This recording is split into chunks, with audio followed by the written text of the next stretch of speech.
Yang terhormat Bapak Sri Rahmadi selaku Kepala SD Negeri 2 Jatirejo, yang saya hormati Bapak dan Ibu Guru SD Negeri 2 Jatirejo. Pertama-tama, marilah kita panjatkan puji syukur kehadirat Allah Subhanahu wa Ta'ala. Berkat rahmat dan hidayahnya, kita masih dapat berkumpul di sini dalam keadaan sehat walafiat. Tak lupa sholawat serta salam kita haturkan kepada junjungan kita Nabi Agung Muhammad Sallallahu Alaihi Wasallam, yang senantiasa kita nantikan syafaatnya di yaumil akhir. Pada kesempatan kali ini, perkenankanlah saya sebagai pembawa acara membacakan susunan acara kegiatan diseminasi hari ini. Kegiatan diseminasi ini dilaksanakan dengan susunan acara sebagai berikut. Pertama, pembukaan. Yang kedua, sambutan dari Bapak Kepala Sekolah.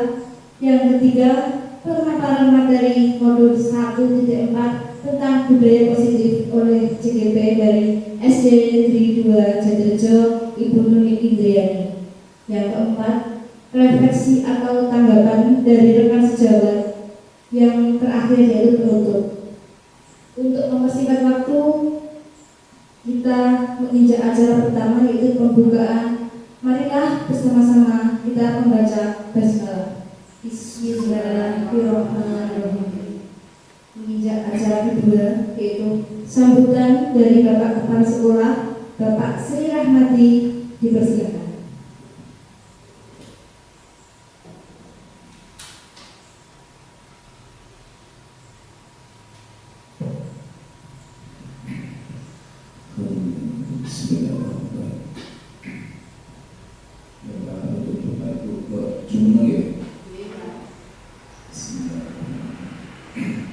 Assalamualaikum warahmatullahi wabarakatuh.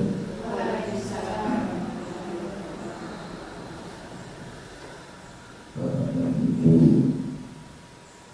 Guru SD Negeri 2 Jatirejo yang saya hormati, dan sekaligus nanti pada sebagai peserta diseminasi penularan materi yang nanti akan disampaikan. Materinya langsung oleh Ibu Nuni Indriani SSI sebagai calon guru penggerak.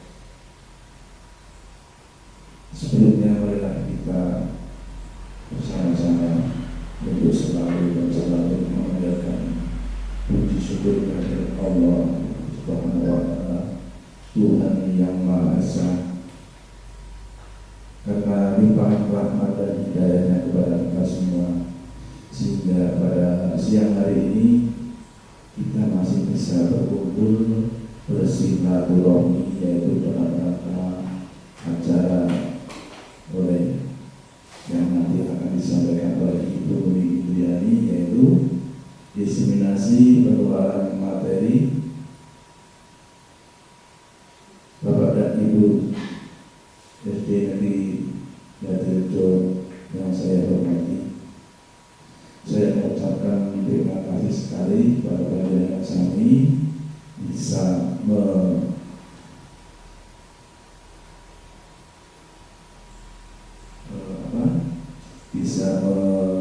meluangkan waktunya untuk yaitu merawui undangan dari Ibu Nuni. Sekali lagi saya mengucapkan terima kasih sekali. Bapak dan Ibu, untuk acara pada hari ini secara langsung nanti akan disampaikan materinya langsung oleh Ibu Nuni, oleh Ibu Riani SSI sebagai berkaitan dengan calon guru penggerak kaitannya dengan CGP. Sebelumnya marilah kita bersama-sama untuk selalu dan selalu mengajarkan puji syukur kepada Allah yang kurang bijak, ya, karena materinya nanti juga perlu waktu. Oleh karena itu, saya sebagai kepala sekolah dan Bapak Ibu guru SD Negeri Jatirejo II, sebelumnya saya mendukung yaitu pelaksanaan diseminasi penularan materi kepada Ibu Murid Indriani SSI. Semoga nanti pada acara ini sampai berakhir berjalan dengan lancar tanpa kurang suatu apapun. Allahumma amin. Saya kira dari saya hanya cukup sekian saja, ada kurang dan lebihnya. Saya mohon maaf. Billahi taufiq wal hidayah. Assalamualaikum warahmatullahi wabarakatuh.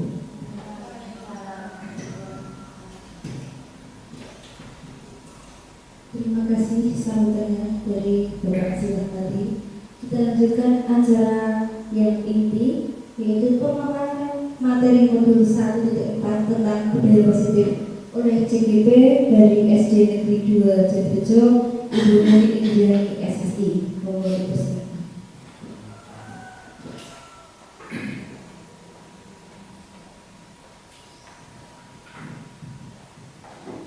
Bismillahirrahmanirrahim. Assalamualaikum warahmatullahi wabarakatuh.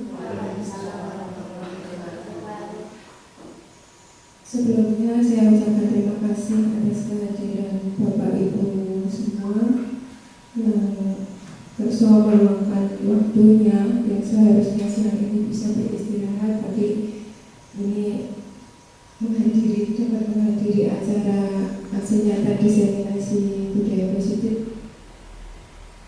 Semoga semua ini bermanfaat untuk kita semua.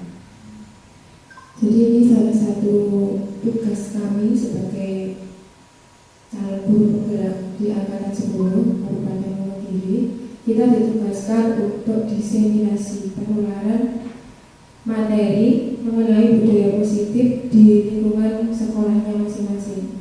Jadi tugas ini nanti akan diunggah di bukti karya PMM dan nanti dikirim ke BPBP Jawa Tengah nanti sebagai salah satu tugas dalam aksi nyata. Baiklah Bapak Ibu, sebelumnya untuk mengurangi ketegangan, sebenarnya saya juga ini untuk mengurangi ketegangan kita ice break dulu ya. Ice break, buka tutup, bisa duduk atau berdiri nih nyamannya. Mesti duduk saja nggak apa-apa. Yang lain, Bapak Ibu guru yang lain bisa berdiri. Nanti saya yang apa nih? Oke. Penjaringan yang menirukan. Buka tutup, bertepuk tangan. Buka tutup, tepuk tangan lagi. Buka tutup, sambil tersenyum gigi. Buka tutup, tertawa lebar, haha. Buka tutup, bertepuk tangan, seterusnya. Gitu ya? Iya. 1, 2, 3. Buka tutup, bertepuk tangan. Buka tutup, tepuk tangan lagi. Buka tutup, sambil tersenyum gigi. Buka tutup, tersenyum lebar, haha. Buka tutup, bertepuk tangan. Buka tutup, tepuk tangan lagi. Buka tutup, sambil tersenyum gigi. Buka tutup, tersenyum lebar, haha. Ya. Terima kasih Bapak Ibu. Ini sekedar untuk mengurangi ketegangan kita sebelum kita masuk ke materi diseminasi. Nah, jadi ini diseminasi budaya positif materi kami di modul 1.4. Jadi modulnya ada 3 modul di pendidikan guru penggerak, Bapak Ibu. Kita pada saat ini sedang berada di modul 1 yang terakhir, Ini modulnya, materinya lumayan luar biasa, banyak sekali, dan materinya juga luar biasa. Karena itu untuk diseminasinya dipilihkan di materi budaya positif. Next. Materi budaya positif terdiri dari 7 sub materi. Yang pertama ada disiplin positif dan nilai-nilai kebajikan universal. Yang kedua ada teori motivasi. Yang ketiga ada hukuman dan penghargaan. Yang keempat ada restitusi. Yang kelima ada keyakinan kelas. Yang keenam ada kebutuhan dasar dan 5 posisi kontrol. Yang ketujuh ada setika restitusi. Jadi di dalam budaya positif itu ada 7 sub materi. Ini sekedar video untuk membangun pemahaman kita tentang budaya positif di mana silakan di bahasa ini.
Emosi yang meluapkan amarah di tangan dosa. Silakan Bapak.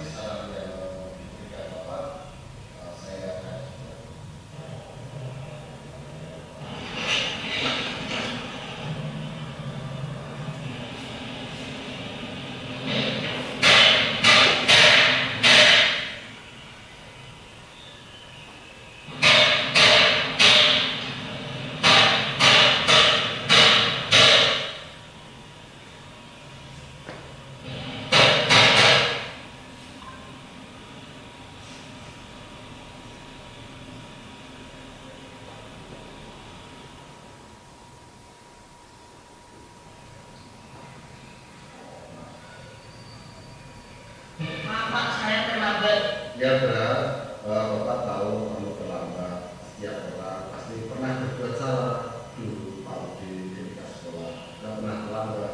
Ya Pak. Yang penting kamu hari ini bisa masuk dan tidak bolos atau tidak sekolah. Pasti kamu punya alasan. Ya Pak, saya membantu ibu saya jualan sampai larut malam. Baiklah, Bapak sekarang sudah mengerti yang menjadi masalah kamu.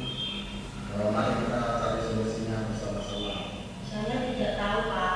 Bagaimana kalau dagangan ibu kamu bisa dititipkan di kantin sekolah? Apakah boleh Pak? Ya nanti bisa. Saya tanyakan sama kepala sekolah. Makasih ya Pak. Ya sama-sama berat.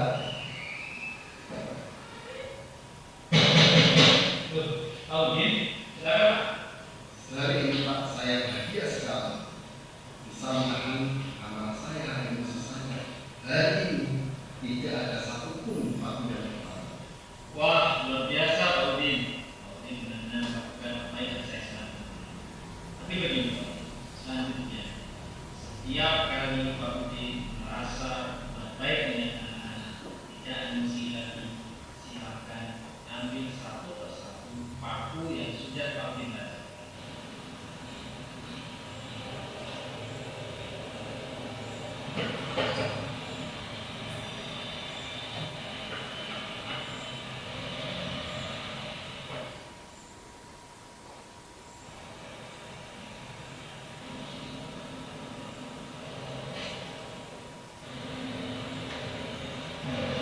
Saya berhasil Pak. Pak Udin memang berhasil. Pak Udin berhasil mencakup seluruh paku-paku yang ada di kayu. Saya perhatikan ini. Kayu ini apakah sama? Pak Udin memakai banyak sekali lubang-lubang yang tersisa pada paku. Itulah yang dirasakan anak-anak. Ini kalimat kata-kata yang sudah kita keluarkan untuk membekas pada hati mereka.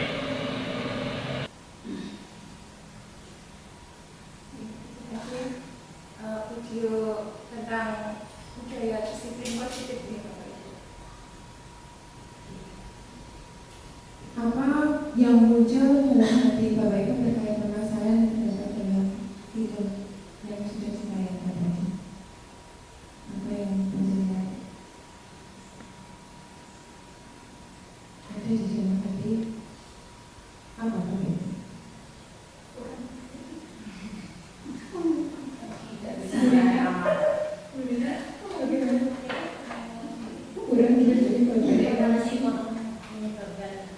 Tekanan ekonomi menyebabkan emosi.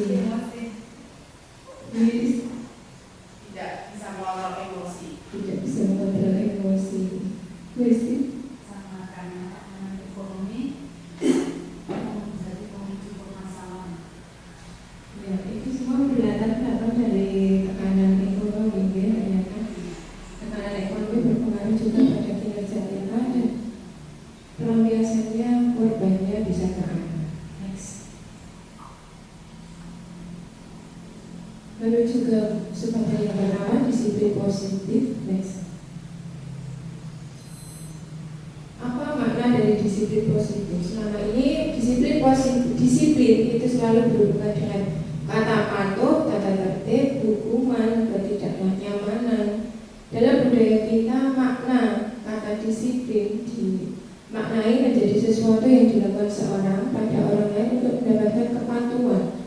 Kita cenderung menghubungkan kata disiplin dengan ketidaknyamanan. Setiap mendengar kata disiplin itu pasti ada rasa was-was, ada rasa tidak nyaman untuk menjalankannya. Dari kata disiplin tadi, sebenarnya belajar tentang disiplin positif itu tidak harus dengan memberi hukuman. Justru itu adalah salah satu alternatif dan bakal jadi alternatif terakhir. Dan kalau perlu itu tidak digunakan sama sekali.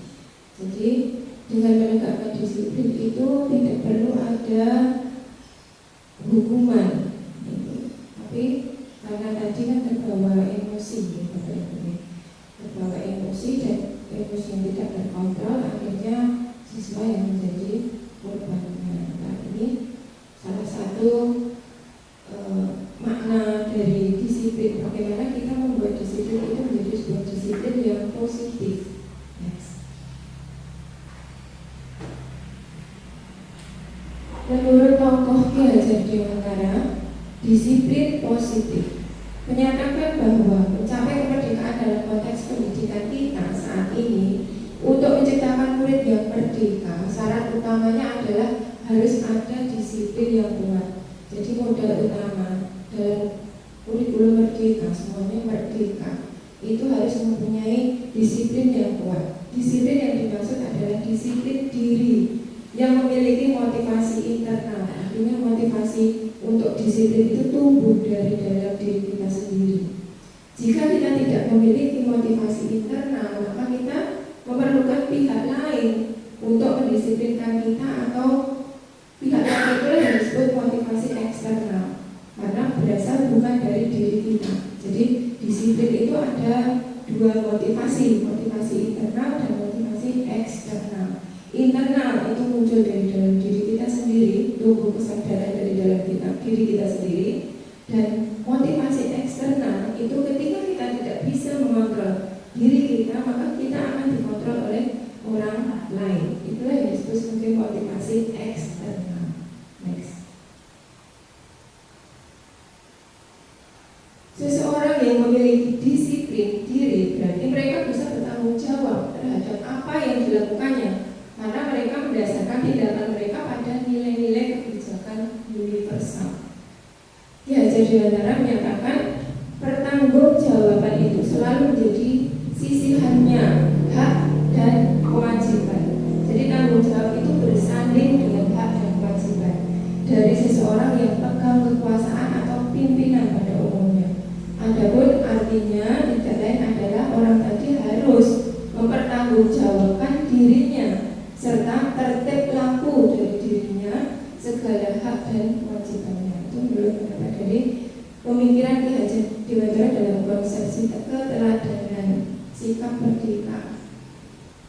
Sebagai pendidik, tujuan kita adalah menciptakan anak-anak yang memiliki disiplin diri sehingga mereka bisa berperilaku dengan mengacu pada nilai-nilai kebijakan universal dan memiliki motivasi intrinsik. Nah, tujuan kita adalah bagaimana membuat peserta didik itu memiliki motivasi intrinsik dan bukan ekstrinsik.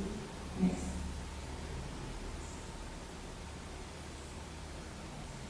Apa saja nilai-nilai kebajikan universal? Nilai kebajikan universal adalah sifat positif dari manusia yang merupakan tujuan mulia yang ingin dicapai di setiap individu. Nilai tersebut bersifat universal atau umum dan lintas bahasa, suku, bangsa, agama maupun latar belakang. Setiap perilaku perbuatan memiliki suatu tujuan, menurut pendapat Dr. William Glasser pada teori kontrol. Dengan mengaitkan nilai-nilai kebajikan yang diyakini oleh seseorang, maka motivasi intrinsiknya akan terbangun, sehingga menggerakkan motivasi dari dalam untuk dapat mencapai tujuan mulia yang diinginkan. Ini menurut pendapat Dian Gorsen.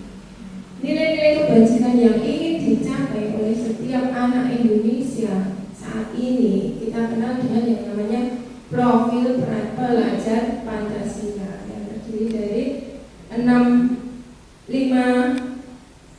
dimensi, ya, 6 dimensi itu. 5 dimensi, ya. 5 adalah apa itu? Yang sudah merdeka. 5 dimensi, ya. 5 dimensi. Beriman bertakwa, mandiri, bernalar kritis, bergotong royong, kreatif. Nah, itu munculnya nilai-nilai kebajikan di dalam kurikulum merdeka itu mengacu pada filosofi Ki Hajar Dewantara untuk menumbuhkan motivasi intrinsik dalam diri anak tadi. Next. Materi berikutnya teori motivasi.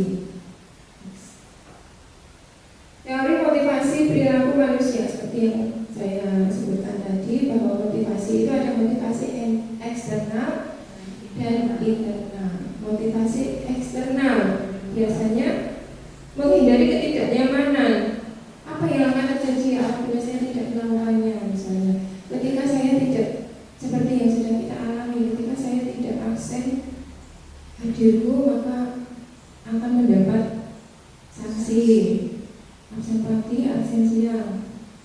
tertib karena kita ada rasa takut. Itu termasuk salah satu motivasi eksternal atau internal. Adanya munculnya rasa takut.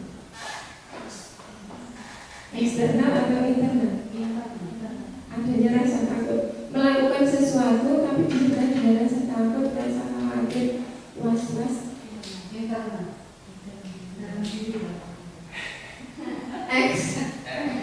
Eksternal karena diambil dengan rasa takut dan dari kesadaran diri sendiri.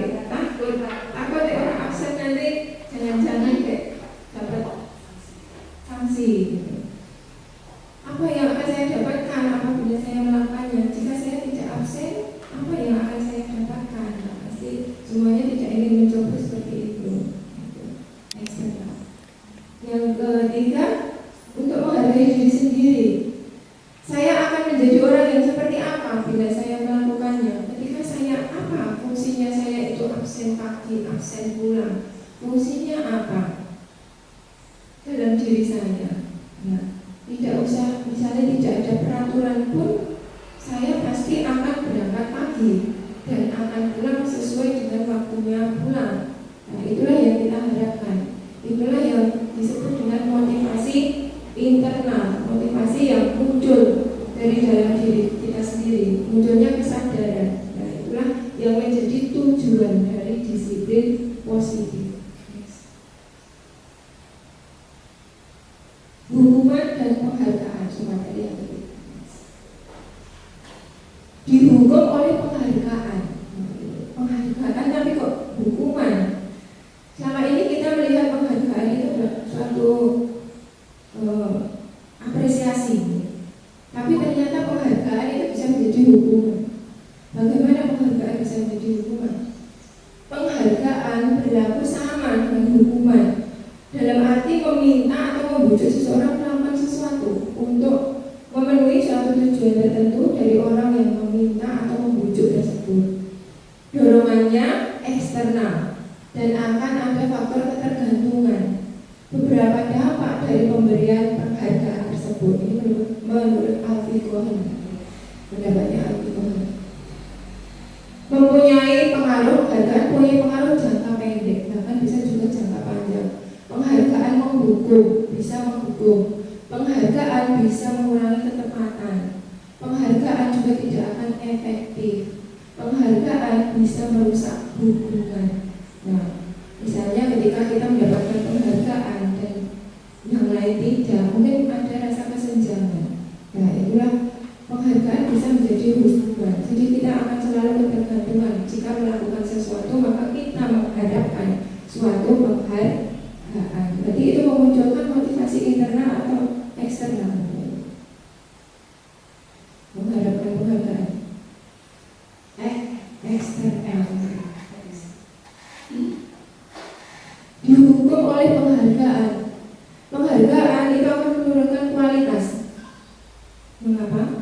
Segala sesuatu yang kita lakukan nanti kita akan selalu mengharapkan suatu penghargaan, sehingga kita tidak memperhatikan kualitas yang ada di dalam diri kita.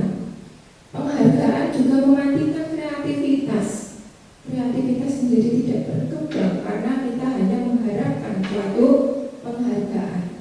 Penghargaan pun akan mengurangi motivasi intrinsik, dalam arti kesadaran diri kita akan berkurang karena adanya penghargaan. Next. Nah, ini tindakan dulu, mulai ke hukuman. Tadi kan penghargaan dan hukuman. Biasanya ini kadang sering dilakukan, sering kita lakukan. Ya. Anak yang melanggar disiplin mencatat 100 kali di dalam buku, kalau saya tidak akan terlambat lagi, tulis 100 kali. Itu termasuk hukuman atau konsekuensi? Melakukan pelanggaran, terus sanksinya saya tidak akan menulis mencatat 100 kali, termasuk konsekuensi atau hukuman? Masih banyak jawabannya. Yang kedua, ketika ada siswa yang datang terlambat terus disuruh lari mengelilingi lapangan 2 kali karena terlambat, hukuman atau konsekuensi?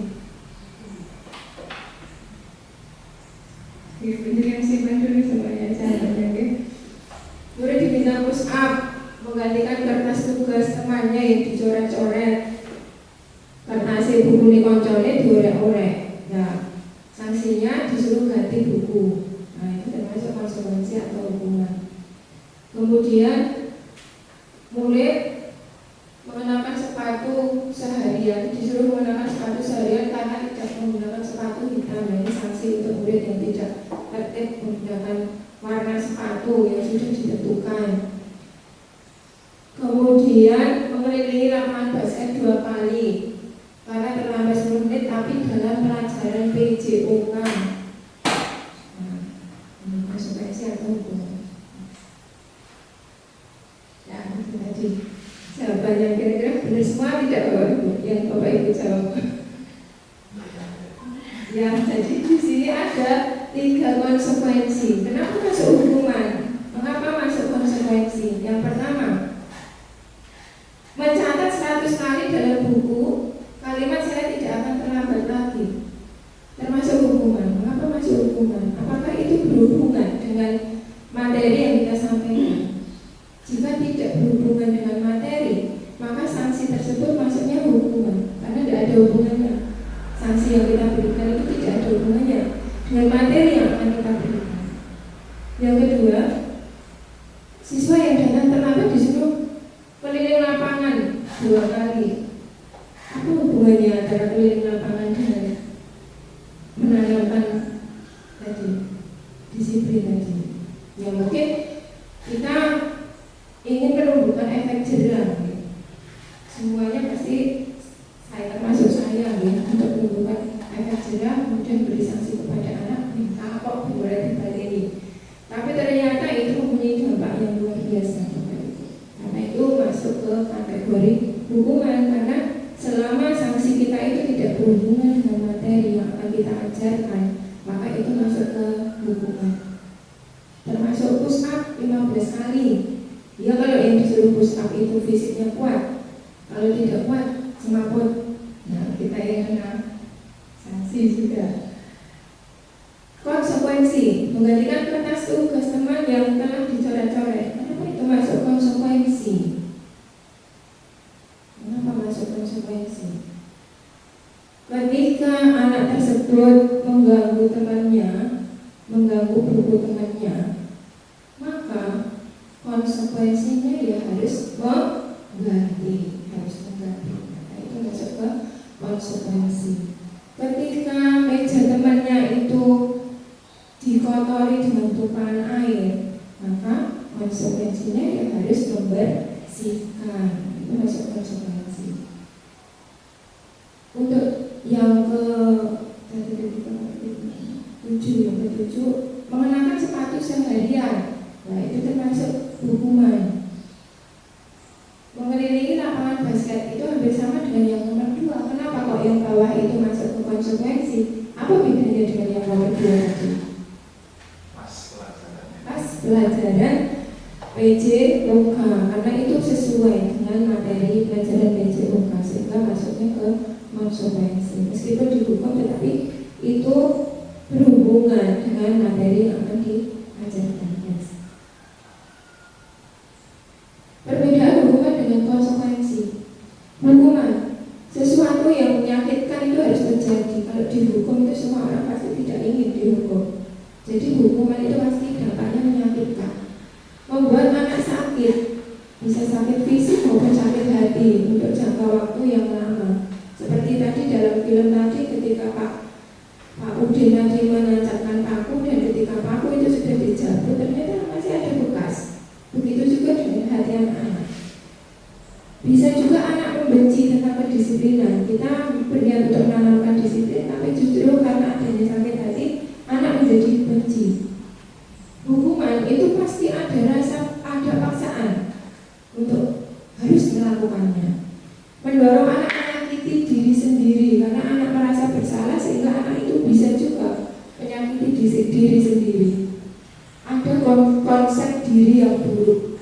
Ini membangun konsep buruk pada diri anak. Anak belajar untuk menyembunyikan kesalahan. Seperti misalnya ada anak yang bertengkar di dalam kelas, kemudian ada yang menangis, orang belum disalahkan, ditanya tidak ngaku. Nah, itu menyembunyikan diri karena anak itu takut terkena hukuman. Rasa bersalah, dipermalukan dan merasa tidak dihargai, itu hukuman. Sedangkan konsekuensi itu memang sesuatu yang harus terjadi. Jika melakukan kesalahan, maka konsekuensinya ada tersendiri, harus terjadi. Membuat anak merasa tidak nyaman, tapi hanya dalam jangka waktu yang pendek pada saat anak melakukan pelanggaran. Anak lebih menghargai disiplin daripada yang hukuman tadi. Ada stimulus rangsangan atau ada tanggapan, tidak berdasarkan paksaan kalau konsekuensi. Mendorong anak agar mudah menyesuaikan diri daripada mendorong anak untuk menyakiti diri sendiri. Konsep diri yang baik, mulai ada konsep diri yang baik pada konsekuensi. Anak belajar untuk mematuhi peraturan, karena setiap pelanggaran terhadap peraturan pasti ada konsekuensinya. Anak kehilangan hak, dibuat tidak nyaman, diasingkan untuk sementara atau time out. Nah, ini konsekuensi saat melakukan suatu pelanggaran. Next. Materi yang keempat yaitu restitusi. Apa itu restitusi? Kalau tadi kita sudah belajar tentang hukuman dan penghargaan, yang berikutnya adalah restitusi, merupakan suatu proses menciptakan kondisi bagi murid untuk memperbaiki kesalahan mereka, sehingga mereka bisa kembali pada kelompok mereka dengan karakter yang lebih kuat. Jadi ketika anak itu melakukan pelanggaran, maka anak itu mempunyai motivasi untuk kembali menjadi baik. Restitusi juga merupakan proses kolaboratif yang mengajarkan murid untuk mencari solusi untuk masalah mereka dan membantu murid berpikir tentang orang seperti apa yang mereka ingin menjadi tujuannya atau tujuan mulianya, dan bagaimana mereka harus memperlakukan orang lain untuk mendapat bosan. Jadi maksud dari restitusi adalah proses bagaimana anak itu bisa mencari solusinya sendiri terhadap kesalahan atau pelanggaran yang mereka lakukan. Next. Identitas gagal. Nah, hukuman itu merupakan salah satu pembentukan identitas gagal. Identitas sukses dalam disiplin itu bisa menggunakan konsekuensi dan bisa menggunakan restitusi. Bisa kita bandingkan antara konsekuensi dengan restitusi. Konsekuensi endingnya netral, restitusi endingnya positif. Kira-kira lebih bermakna yang mana? Antara konsekuensi dengan restitusi. Kalau konsekuensi itu endingnya netral, ada diri anak. Tapi kalau restitusi itu endingnya disiplin positif. Kalau konsekuensi disiplin netral. Kalau hukuman itu disiplin negatif. Jadi tingkatannya lebih tinggi yang restitusi. Next. Ciri-ciri restitusi bukan untuk menebus satu kesalahan, namun untuk belajar dari kesalahan. Setiap anak melakukan kesalahan itu pasti ada alasannya, dan biarlah mereka belajar dari kesalahan. Memperbaiki hubungan, tawaran, kita menawarkan, bukan menghukum. Restitusi menuntut untuk melihat keadaan dalam diri anak itu sendiri. Restitusi mencari kebutuhan dasar yang mendasari tindakan. Restitusi merupakan cara yang paling baik. Fokus pada karakter, bukan pada tindakan. Fokus pada solusi dan dapat mengembalikan murid yang berbuat salah kembali pada kelompok. Yang kelima, keyakinan kelas. Mengapa keyakinan kelas? Mengapa tidak peraturan kelas? Mengapa kita memiliki peraturan tentang penggunaan helm pada saat mengendarai kendaraan roda 2? Mengapa kita harus pakai helm? Kira-kira kalau Bapak Ibu pakai helm itu tujuannya apa? Biar tidak panas, untuk keamanan. Biar tidak panas. Oke.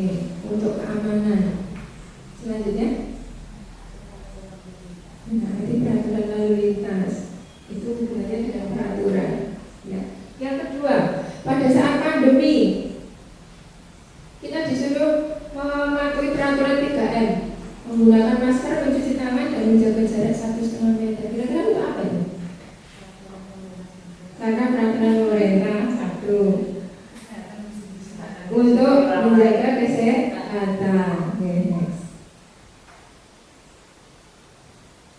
Ya, kemungkinan jawabannya nyerempet. Yang nomor 1 tadi keselamatan, yang nomor 2 tadi untuk kesehatan, keselamatan. Keselamatan dan kesehatan inilah yang disebut sebagai suatu keyakinan. Kita meyakini bahwa kalau menggunakan helm, tiba itu kepalanya selamat, gitu ya. Jadi berbeda dengan ketika kita tidak menggunakan helm. Nah, itu kita yakini, sehingga inilah yang menjadi nilai-nilai kebajikan universal itu disepakati. Nilai kebajikan menekankan pada keyakinan seorang akan lebih memotivasi seorang dari dalam. Seorang akan lebih bergerak dan bersemangat untuk menjalankan keyakinannya daripada hanya sekedar mengikuti serangkaian peraturan tertulis. Murid-murid pun demikian, mereka perlu mendengarkan dan memahami arti sesungguhnya tentang peraturan-peraturan yang diberikan. Apa nilai-nilai kebajikan di balik peraturan tersebut? Apa tujuan utamanya? Menjadi tidak tertarik atau takut sehingga hanya sekedar mengikuti serangkaian peraturan yang mengatur mereka tanpa memahami tujuan mulia dari peraturan tersebut. Next. Assalamualaikum warahmatullahi wabarakatuh. Ini praktik yang sudah dilakukan dalam pembentukan keyakinan Kristen. Oke, apa kabar hari ini?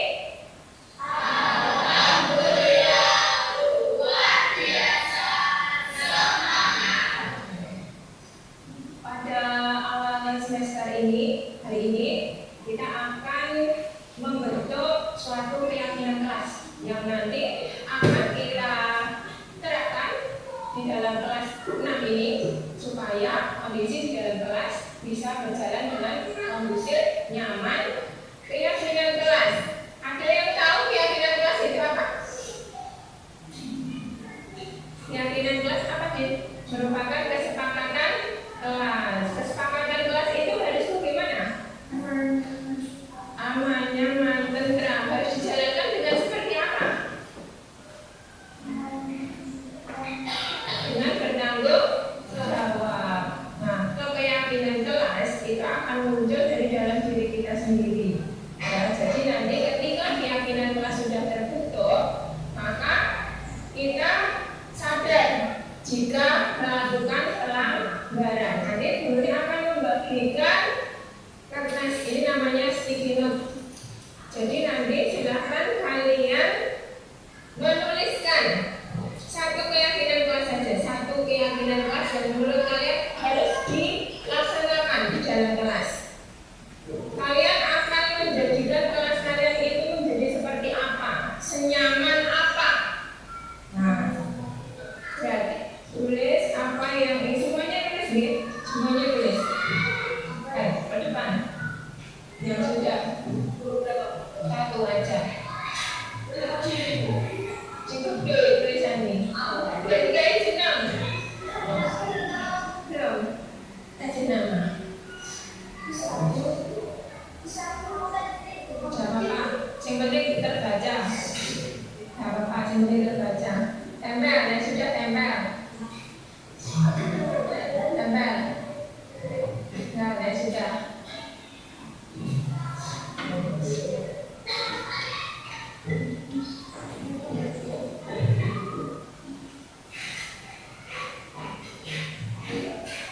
Sudah semua?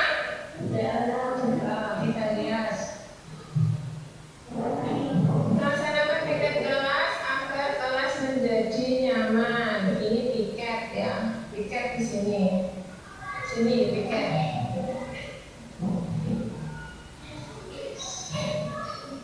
Laksanakan tugas tiket sama. Tidak membuang sampah di ruang kelas. Sampai sama dengan membeli ya. Tidak membuang sampah di kelas. Kecilan.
dan seterusnya. Jadi nanti ada contoh kasus di Bapak Ibu, dan saya skenario dengan anak-anak.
Tadi contoh kasus yang penyelesaiannya menggunakan segitiga restitusi penerapannya di dalam kelas. Kesimpulan dari yang sudah kita pelajari dari awal sampai akhir tadi, tanggung jawab seorang guru adalah bagaimana menciptakan suatu lingkungan positif yang terdiri dari warga sekolah yang saling mendukung, saling belajar, saling bekerja sama sehingga tercipta kebiasaan-kebiasaan baik. Dari kebiasaan-kebiasaan baik akan tumbuh menjadi karakter-karakter baik warga sekolah, dan pada akhirnya karakter-karakter dari kebiasaan baik akan menjadi suatu budaya positif. Seperti yang diajar Dewantoro utarakan, anak-anak hidup dan tumbuh sesuai kodratnya sendiri. Pendidik hanya dapat merawat dan menuntut tumbuhnya kodrat tersebut. Jadi kita ini hanya sebagai penuntun anak. Kita tidak bisa menentukan anak itu akan menjadi seperti apa, tapi kita hanya memfasilitasi, mengantarkan saja. Itulah tadi diseminasi materi budaya positif yang sudah saya lakukan dalam pendidikan guru penggerak. Semoga bisa memotivasi Bapak Ibu semuanya dan semoga bermanfaat untuk kita semua. Ada kurang lebihnya mohon maaf dan saya ucapkan terima kasih. Saya akhiri. Wassalamualaikum warahmatullahi wabarakatuh. Selanjutnya saya kembalikan ke moderator. Luar biasa Bapak Ibu. Kita berikan aplaus yang meriah kepada teman kita Ibu yang telah dengan tugas lengkap dan jelas dan begitu memotivasi kita untuk menciptakan budaya positif dalam kehidupan sehari-hari kita pada umumnya dan pada khususnya keseharian kita dalam mengajar dan mendidik putra-putri kita di sekolah. Acara selanjutnya yaitu refleksi atau tanggapan dari Bapak Ibu. Monggo dipersilakan Ibu Lilis. Ya, terima kasih atas waktu yang diberikan kepada saya.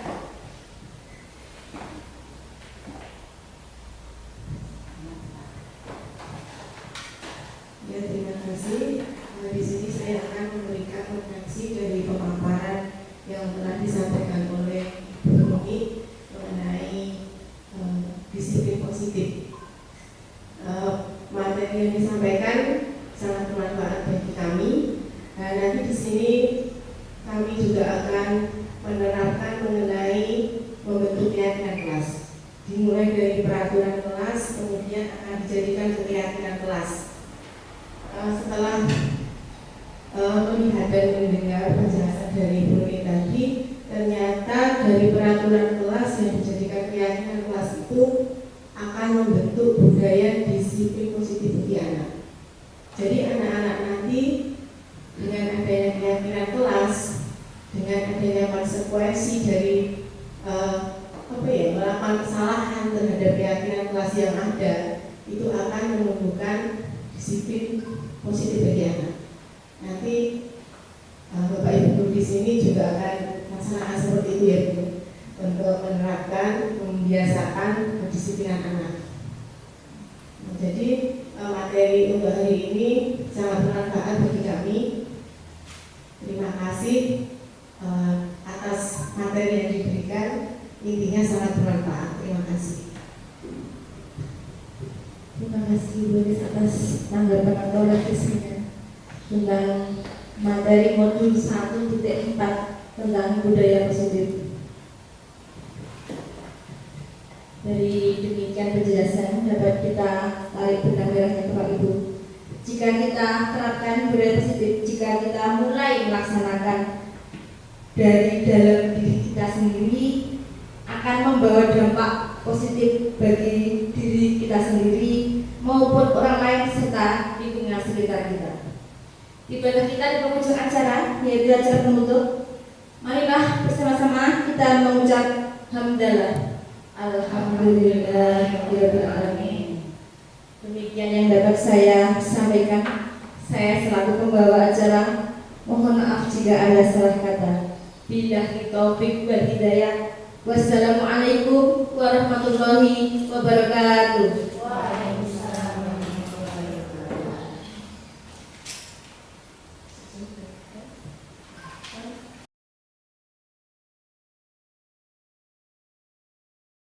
Assalamualaikum warahmatullahi wabarakatuh. Waalaikumsalam warahmatullahi wabarakatuh.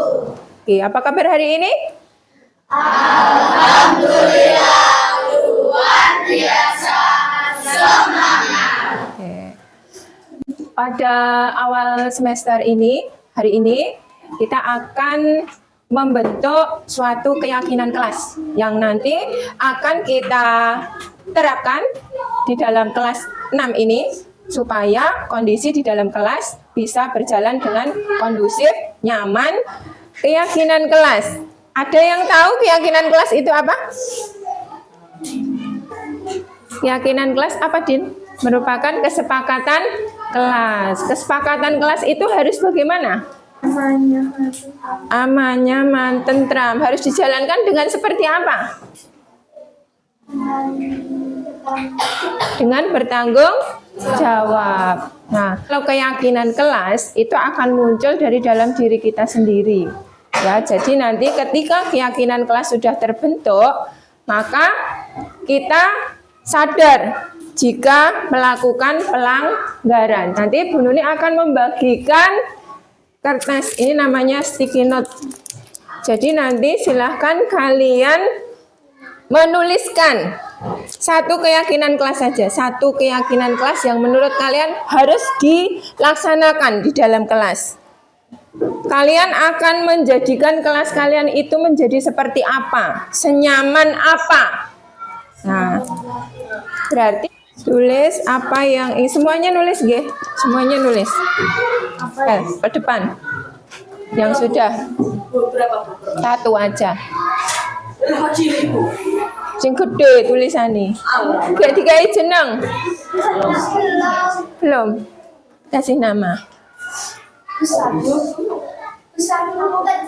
Gak apa-apa. Yang penting terbaca. Gak apa-apa. Yang penting terbaca.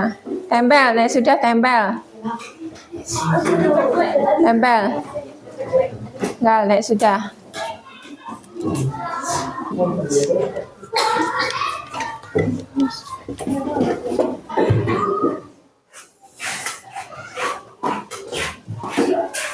Sudah semua? Sudah. Coba kita lihat. Melaksanakan piket kelas agar kelas menjadi nyaman. Ini piket ya, piket di sini.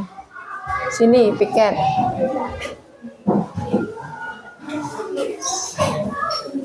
Melaksanakan tugas piket sama.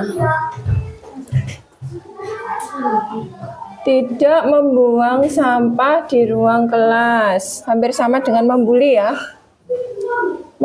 Tidak membuang sampah di kelas. Kebersihan.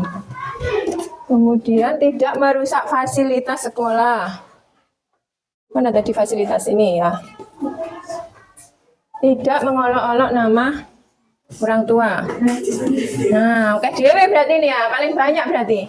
Kesepakatan yang paling banyak dibuat oleh anak-anak berarti tidak boleh saling mengejek, tidak boleh saling mengolok-olok. Berarti harus bagaimana? Harus menghargai teman. Nanti kemarin kan kita sudah bentuk struktur organisasi kelas ya. Nah, nanti sekretarisnya menulis, kemudian ditempel di belakang kesepakatan kelasnya. Berarti kesepakatan kelas yang pertama harus gimana? Saling menghargai dan menghormati sesama teman. Saling menghargai dan menghormati sesama teman, tidak boleh saling mengolok-olok. Meskipun itu hanya bercanda. Sepakat? Ya, sepakatan yang pertama. Sepakatan yang kedua, terbanyak kedua. Tidak boleh makan pada saat jam pelajaran. Ini hampir sama ya, ini jadikan satu aja. Tidak boleh gaduh dan mengganggu kegiatan belajar di kelas. Berarti kita harus bagaimana? Apa yang harus kita lakukan? Tidak boleh makan, tidak boleh ganggu, membuat gaduh pada waktu pembelajaran di kelas. Berarti kita harus ngapain? Diam. Ya ditanya ya diam. Kita harus memperhatikan saat kegiatan belajar mengajar, saat kegiatan belajar. Memperhatikan saat Guru sedang ya, perhatikan saat guru sedang. 5 kesepakatan kelas yang harus kita jalankan. Yang pertama, kita harus saling menghargai dan menghormati sesama teman. Harus saling menghargai dan menghormati, itu harus jadi keyakinan, dieling-eling. Sama teman harus saling menghargai dan menghormati, tidak boleh mengecek, tidak boleh mengolok-olok. Yang kedua, harus melaksanakan tugas piket sesuai jadwal. Yang ketiga, harus menjaga kebersihan kelas. Artinya tidak boleh ya, jangan membuang sampah di dalam kelas, harus menjaga kebersihan. Yang keempat, menjaga dan merawat fasilitas sekolah. Semua fasilitas yang sudah disediakan di kelas ini harus kita rawat dan kita jaga. Yang kelima, ketika guru sedang mengajar, apa yang kalian lakukan? Harus memperhatikan. Bisa dipahami? Ya, itu tadi kesepakatan kelas yang harus dijalankan. Dan berusaha untuk tidak dilanggar. Itu nggih?